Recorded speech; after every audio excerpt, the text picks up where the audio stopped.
Salut, c'est Vincent, ravi de te retrouver dans cette nouvelle brève de l'efficacité. Cette semaine, comme tu le sais, on s'attaque au thème de la nouvelle façon de résoudre un problème.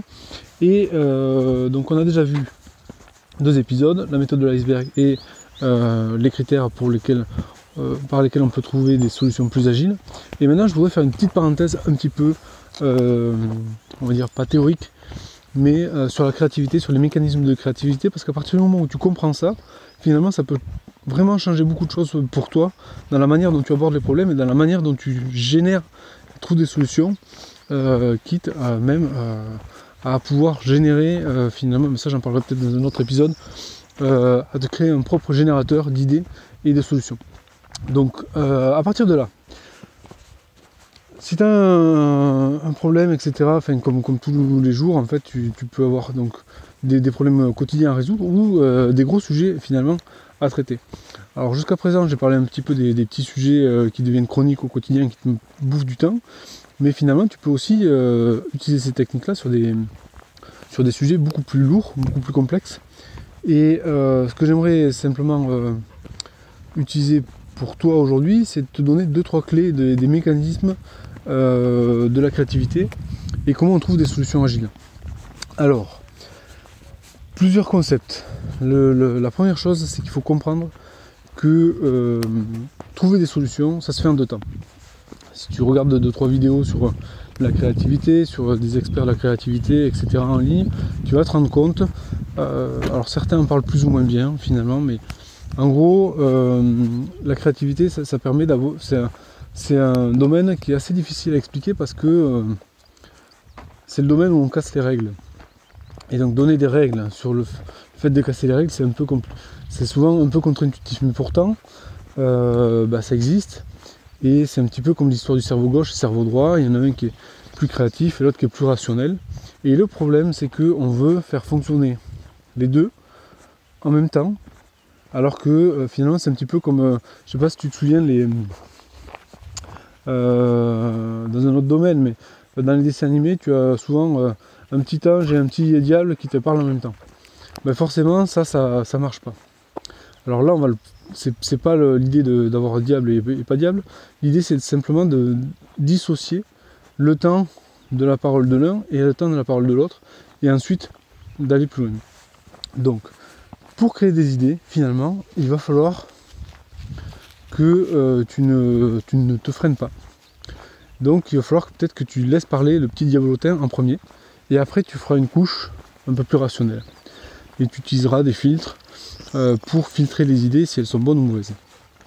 Mais dans un premier temps, il faut vraiment ouvrir un peu les vannes. Et pour ouvrir les vannes, finalement, il y a plusieurs manières de faire. Mais l'idée, c'est simplement d'aller jusqu'à proposer des idées qui semblent stupides, même volontairement. Pourquoi ? Parce que ça va permettre de rebondir sur des idées qui sont plus justes. Et le mécanisme derrière tout ça, finalement, on peut... Alors je ne sais pas si j'avais prévu de faire un autre contenu exactement là-dessus, mais tu peux utiliser une technique qui est complètement contre-intuitive, c'est-à-dire de se dire, ok, j'ai un problème, comment je peux faire pour multiplier ce problème, pour le rendre plus dur, plus complexe, etc. etc. C'est-à-dire quels sont tous les moyens par lesquels je peux empirer ce problème. Ça, c'est par exemple une technique que j'appelle l'avocat du diable, c'est-à-dire que tu prends hop, attends, juste 2 secondes, j'ai une voiture qui arrive avec mon chien. Voilà. Donc du coup, tu peux utiliser la technique de l'avocat du diable pour tout simplement trouver des solutions pires, et après tu peux simplement essayer de trouver des solutions inverses et voir si c'est bon.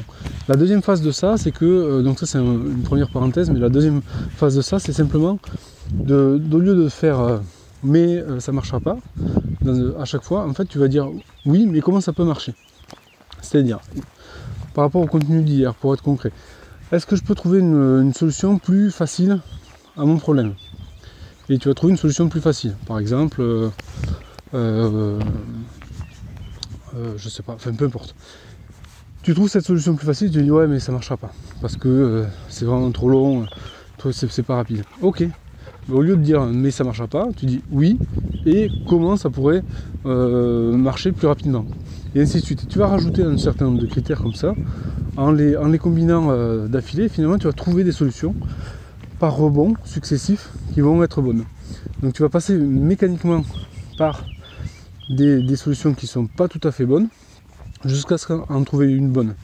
Et finalement c'est ça, c'est-à-dire qu'on ne trouve jamais la bonne solution du premier coup, et d'un seul coup l'illumination, etc. Ça travaille par rebond, il faut le savoir, et il ne faut pas freiner ces rebonds parce que c'est couper la solution qu'il y a derrière. Donc du coup, j'aimerais simplement t'inviter à juste observer en réunion, dans les emails que tu reçois, que ce soit ceux que tu reçois par rapport aux idées que tu aimais ou ceux que toi tu aimais par rapport à ceux que tu reçois, quels sont finalement le nombre de fois dans la journée où au lieu de faire oui et, tu fais un oui mais, c'est-à-dire où tu casses le rebond potentiel, où tu te fais casser ce rebond potentiel là. Et tu vas vraiment constater que c'est beaucoup plus souvent que ce que tu n'y penses.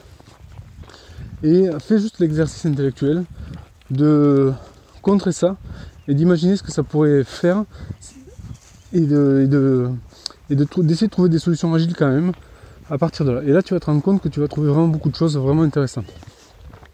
Voilà ce que je voulais partager avec toi dans ce long épisode de Bref d'efficacité. Évidemment, comme c'est le thème de la semaine, tu trouveras des contenus en rapport sur le site pour aller beaucoup plus loin. Je crois que j'ai même mis une promo flash cette semaine. Mais et puis surtout, je te prépare un autre contenu en rapport avec ça dans la description de cet épisode, où tu retrouves un lien pour aller beaucoup plus loin. Donc voilà, moi je te retrouve demain, même si je suis un peu essoufflé maintenant, sur le prochain podcast sur cette thématique là. Et puis je te retrouve de suite pour aller plus loin, simplement dans le lien en description de cet épisode, pour aller plus loin, pour performer au bureau. Merci beaucoup, à plus tard, bye.